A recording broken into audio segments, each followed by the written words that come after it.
everyone, we're the Good Doctors of Abbey Research. I'm Dr. Hinson. I'm Dr. Donnelly. Welcome back to our continuing coverage of things you can stream online.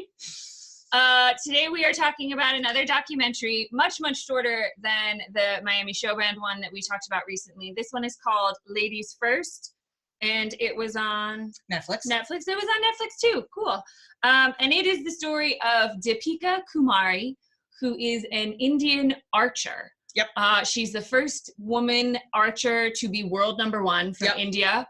It's a 45-minute maybe documentary that is the story of her remarkable rise from she's born in the second poorest state in India in a tiny village within it. Couple quick things about India for people who don't know. Only 1% of girls in India are in organized sports. That statistic blew me away. No Indian woman has ever won a gold medal at any Olympic Games.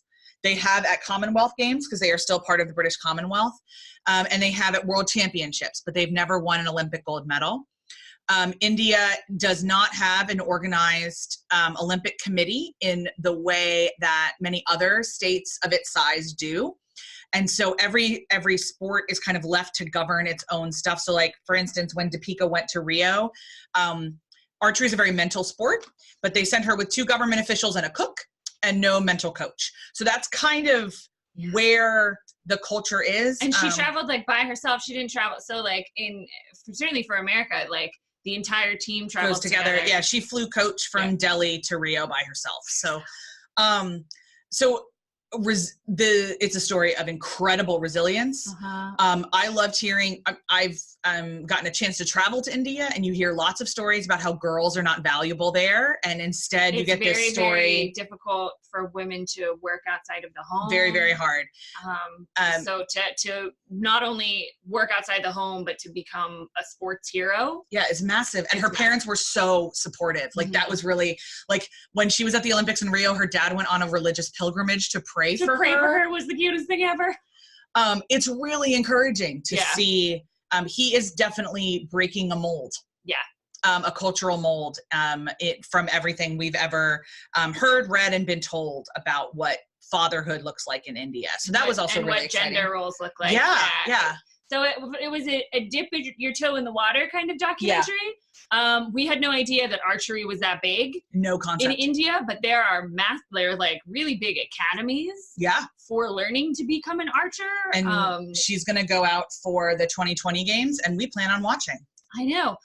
She made money off of it. Enough money to help her, to give her build her parents a house. A new house.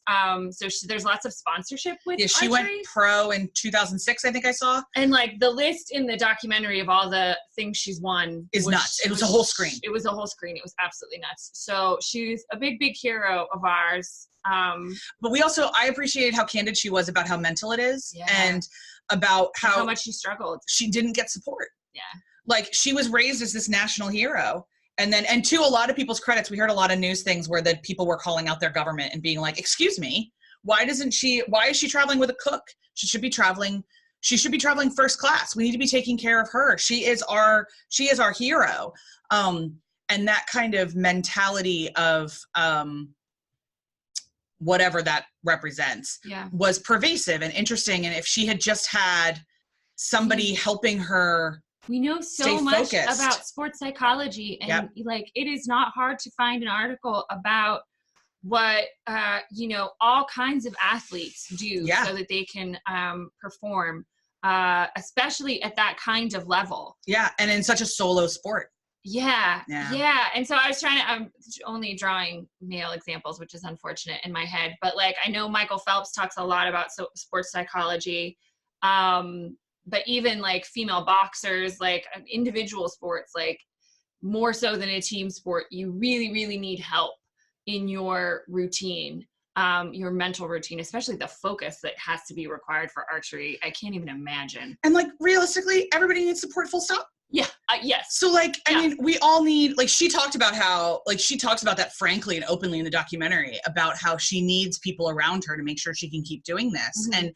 And that the myth of the solo anything is going to be all of our downfalls. So everybody needs a team. There's no such thing as a solopreneur, in other words, in our in our parlance, everybody needs a team. Mm-hmm. Everybody's got a team.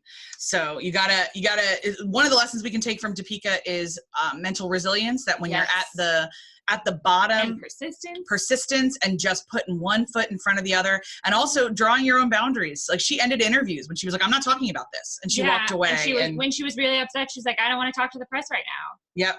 And just like, I'm not having to put on a brave face. I'm not faking this. This is hard, and we're not talking about it. Yeah. And that was really impressive, because people that hired, it was like 20 years old. I was like, I didn't have that kind of wherewithal. I did not have that wherewithal. Absolutely not. I would have been like, I mean, it was so hard, and like just cried my way through the interview and then become a meme. So anyway, so we are now Deepika Kumari stans. That's right. And we will be watching her avidly as we head towards the 2020. Is it Tokyo? Oh, I don't know.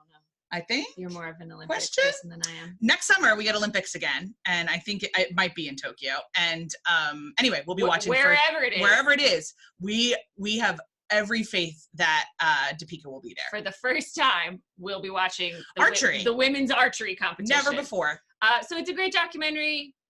Really cheap and cheerful. Oh yeah, you'll be in and out in 45 minutes. You can watch it on 2 lunch breaks. Yeah, and you learn something new really, really quickly about a culture that you might not know a lot about. So yeah, if you do know about archery, could you hit us up? Yeah, because we have a lot of questions. Archery in India would be awesome. Yeah. We're probably just gonna go do a bunch of Google searches about it. But if you can shorthand some stuff for us, we'd love that. Thanks.